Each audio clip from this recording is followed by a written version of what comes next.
Nintendo is now going after Discord communities that have Yuzu emulation code, right? Remember the narrative that popped up after Nintendo took down Yuzu, after years of being told that like Nintendo's never going to take down Yuzu, emulation is completely legal. Well, as it turns out, Yuzu has a lot of code that they aren't supposed to have. Right, they were using lots of backdoor technology stuff from Nintendo themselves in an illegal fashion to fashion their own knockoff emulators, and Nintendo was able to take them down for that reason. So as a result of that, all of the progress they worked on, all the stuff that like knockoffs like Suyu and like Unu or whatever the hell, like all the knockoff brands that thought they could just take the same thing as Yuzu and just rebrand it and just continue selling the Nintendo emulators to people, right? Those guys are getting taken down one after another.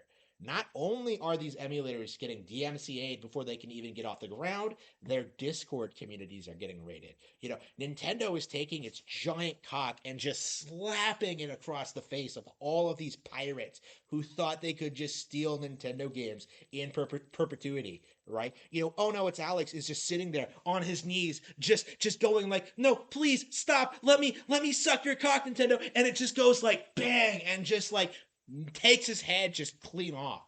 Okay, that is the situation we're in with when it comes to emulation, is that it is being cracked down on.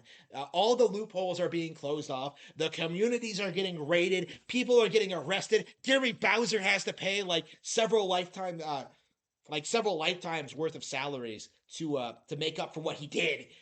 Like it is over for the scene.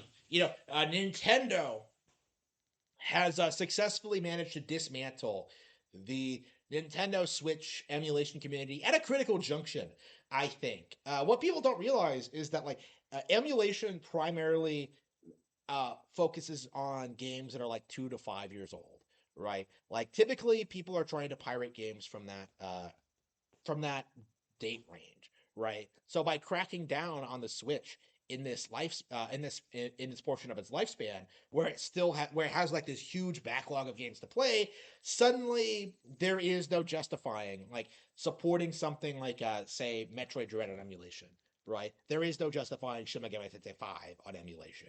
Right, there is no justifying like any of this stuff because Nintendo is just gonna crack down on it.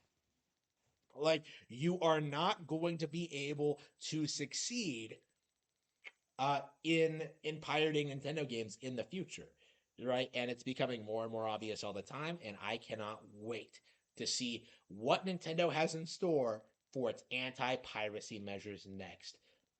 As it stands right now, the thing I am looking forward to most when it comes to the next console is seeing that period of time where this hardware is not cracked and pirates cannot play this console at all, and we all just sing in joy at our new Nintendo consoles and how and just witness its glory exclusively on Nintendo hardware.